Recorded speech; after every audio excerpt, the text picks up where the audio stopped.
This list is significantly harder to make than the best list, not because I'm an extremely positive person, but because a lot of the worst songs came from rock bands going in poppy directions, including but not limited to 30 Seconds to Mars, Coldplay, and Linkin Park.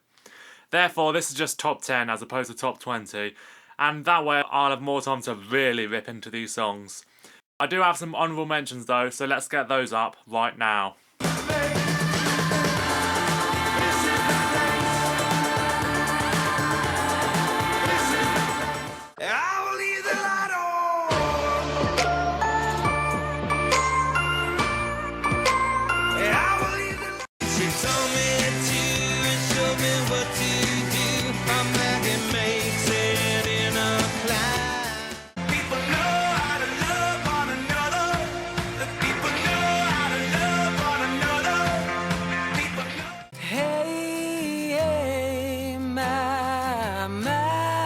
Everything's gonna be just...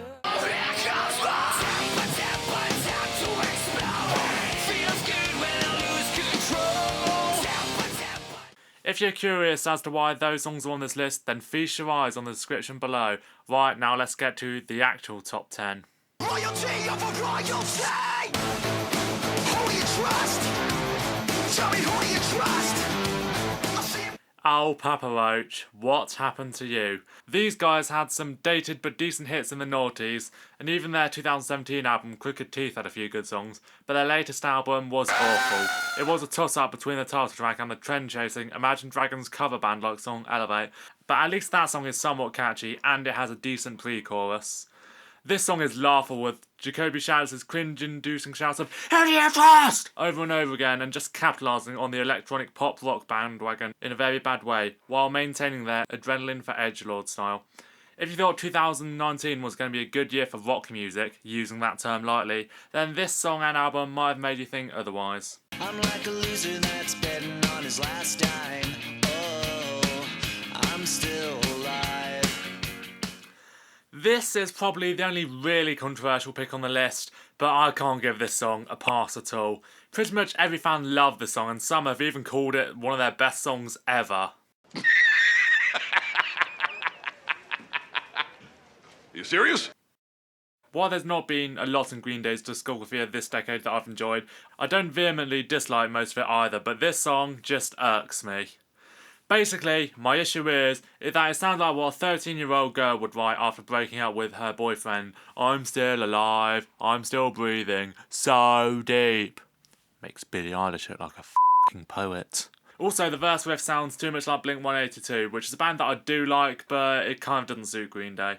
The chorus is musically good enough, even uplifting if I'm being kind, but it's easily one of the worst Green Day songs I've come across. You're my clarity, the best part of me. You still make my crazy little heart go. Oh my god. I can defend this one for having a decent instrumental for sure, but the lyrics are mind-numbing. You still make my crazy little heart go boom, ba ba ba ba boom. Jesus Christ, that's got to come close to being one of the worst choruses ever. And that's not from some 17-year-old YouTube star wanting to make it big in the music industry. That was penned by Selma and Patty's lost brother, Pierre Bouvier, who was almost 40 years old at the time of this song's release. I mean, I don't expect a lot from Simple Plan, but this is the very bum end of pop punk, and it seemed like a frighteningly high amount of people eat this up.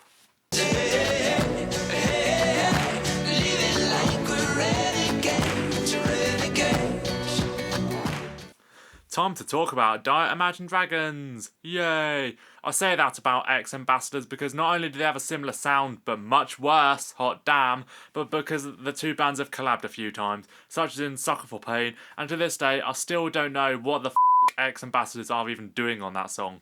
Just why?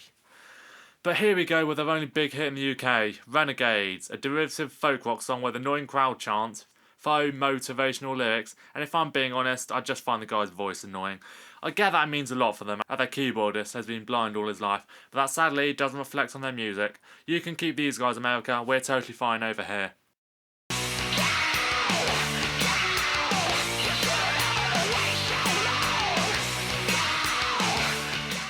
Even though I'm not a Foo Fighters fan, I really do enjoy their 2011 album Wasting Light.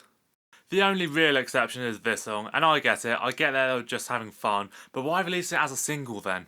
The constant screaming and use of vocal distortion is ear-piercing and not in a good way, and it feels so out of place in the album with brilliantly written tracks such as These Days and Arlandria. It may have some decent riffs, but do those make up for the god-awful vocals? No. God, no. Didn't mean to hesitate. You stay with me. With this pick, Biffy Clyro are the only band to make it on my best and worst lists. That's not something to get stoked about though, in fact it kind of kills me inside, but Rearrange is still as rough now as it was upon release. Lead singer Simon Neil's singing style on this is absolutely awful.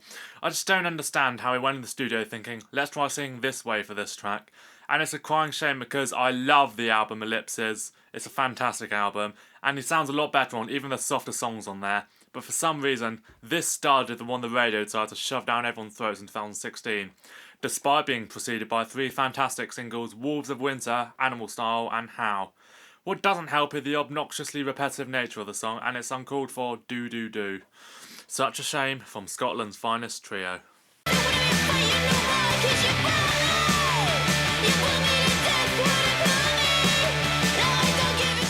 Well, you can totally judge this one from its title alone, and rightfully so. Now we have an attempt at a punk rock song where it's difficult to determine whether they're joking or not, but its lyrics are straight up garbage. It features an obnoxiously high amount of profanity, which feels so try-hard, like someone must have dug into the archives of Slipknot's first 2 albums. Also, while I like the singer's voice, hot damn does not fit in with the music at all, and she just sounds so grating. Throw in some unnecessary screams and that stupid gasping noise before the outro, and you have a heap of dung that proves heavier does not automatically equal better. This is gonna be the best day of my life. Hey, remember when I called Ex Ambassadors Dart Imagine Dragons? Well, you thought this song was by them at first, didn't you? I didn't, because I knew Imagine Dragons couldn't make something this terrible. At the time, anyway. Because, oh my fucking tits, this failed motivation song is horrible. From its annoying banjo that tries to mimic the mandolin in the Imagine Dragons song its time, to its millennial whoops, woos and cheesy hook of a guy proclaiming that it's the best of his life over and over again. I feel like I aged 10 years every freaking time I have to hear this folky disaster piece. Speaking of... When she walks, her feet don't touch the floor, she is a belter.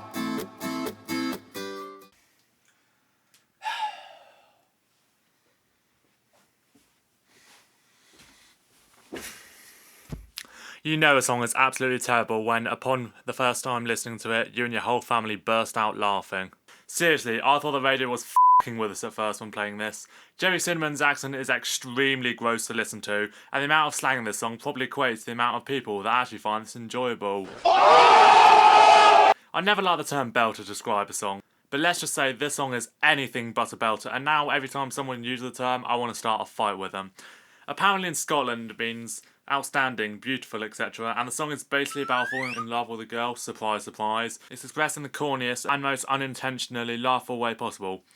This fits right in place with bluegrass bands that perform at shitty country fairs, and for that, I hate this song. Get it away from me. Sorry America for making fun of you having ex-ambassadors, because I'd trade for those guys in a heartbeat.